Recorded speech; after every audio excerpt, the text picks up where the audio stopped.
अजिबात असं कधी मी बोललो नाही. ती ऑडिओ क्लिप मोडतोड करून सनी ती तयार केलेली आहे. त्याच्यामुळे त्या ऑडिओ क्लिपचा माझा काही एक संबंध नाही. आणि विरोधी पक्षाचे प्रभाव जिव्हाळी लागल्यामुळं मला बदनाम करण्याचा प्रयत्न करू लागले. कारण की तुम्ही 8 फेऱ्या झाल्या, 8ही फेऱ्याचा तुम्ही निवडणुकीचा निकाल जर पाहिला तर 8व्या फेरीला मी पुढं होतो. त्याच्यामुळं मला बदनाम करण्याचा प्रयत्न केला. आणि काय झालंय की विरोधीवाल्याला कुठेही चारा नाही लागला. सगळे पक्ष उभा होते, मित्र पक्ष असेल सगळे पक्ष, म्हणजे त्यांना वाटते विजय तसं झाला. हा त्यांची जिव्हाळी लागला. भारतीय जनता पार्टीच्या उमेदवाराला विकासावर विचारावर लोकांनी निवडून दिलंय. त्याच्यामुळे यांचं जिव्हाळी लागलेला प्रश्न आहे. त्याच्यामुळं वंचितचा इथं काहीही नव्हतं, संबंध नव्हता.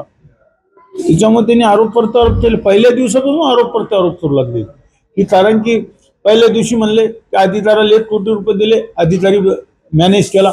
म्हणजे ईव्हीएम मशीन मध्ये घोटाळा केला. मला सांगा, जर घोटाळा केला असता तर मग MIMचे कशाला निवडणूक आली असते? 33-36 लोक. वंचितचे कशाला आले असते निवडून?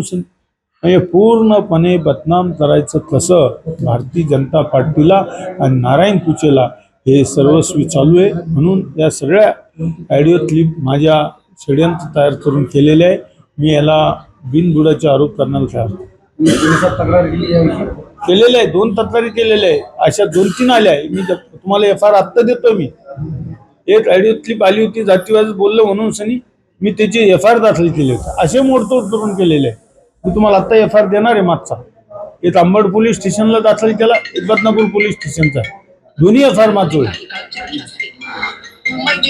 सध्या जे ऑडिओ क्लिप होती त्याबद्दल काय सांगाल की मोडतोड केलेली आहे? हो, 100% मोडतोड केलेली आहे. याची चौकशी करायला लावणार. गुन्हा दाखल करणार तुम्ही? 100% अब्रू नुकसानीचा गुन्हा दाखल करणार. मी कोर्टात जाणार.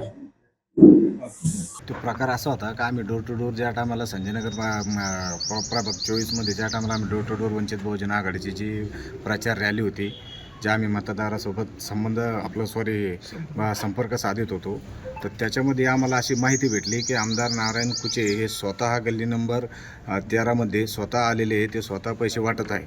म्हणून माझे आणि आमदार नारायण कुचे यांचे संबंध चांगले असल्यामुळं मी त्यांना फोन केला की आमदार साहेब, बाबा तुम्ही जो हा प्रकार करताय, पैसे वाटण्याचा जो प्रकार चालू आहे, हा दिवसा ढवळ्या करू नका, थोडासा अंधार पडू द्या, रात्रीच्या टायमाला वाटा. म्हणजे तुमचं जे आमदार म्हणून जे तुमची लोकांच्या याच्यामध्ये प्रतिष्ठा आहे तर ती खराब नाही व्हायला पाहिजे. म्हणून ह्या हेतून मी त्यांना फोन केला होता. आणि आमदार नारायण कुचे यांनी मला त्याचं प्रत्युत्तर वेगळंच दिलं की बाबा घेऊ दे ना, आमदाराचे पैसे घेऊ दे ना, गोरगरिबाला पैसे घेऊ दे ना, आणि तुम्ही जे माझ्या बॉडीगार्डला धमक्या दिलेल्या आहे, आता मी पोलीस कर्मचारीचे 8-10 पोलीस कर्मचारी बोलून स्वतः PIला सोबत घेऊन मी स्वतः पैसे वाटणारे बघू कोण काय करतात.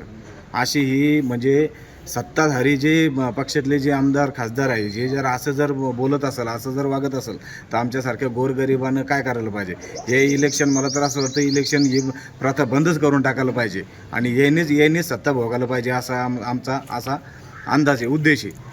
मात्र मानहानीचा दावा जो आहे तो तुमच्यावरती दाखल करणार आहे? माझ्यावरती मानहानीचा दावा नाही, माझ्यावरती हर प्रकारचा, आता मी जर समोर गेलेलो आहे, मी त्यांच्या विरोधामध्ये उभं राहिलेलो आहे एक वंचित बहुजन आघाडीचा कार्यकर्ता म्हणून, मला ते हर प्रकारच्या कोणत्या ना कोणत्या खोट्या गुन्ह्यामध्ये अटक करण्याचा अडकवण्याचा प्रयत्न 100% करणार आहे. त्याने जर का ते जर माझ्यावर मानहानीचा गुन्हा दाखल करणार आहे तर मी त्या गोष्टीला सक्षम आहे.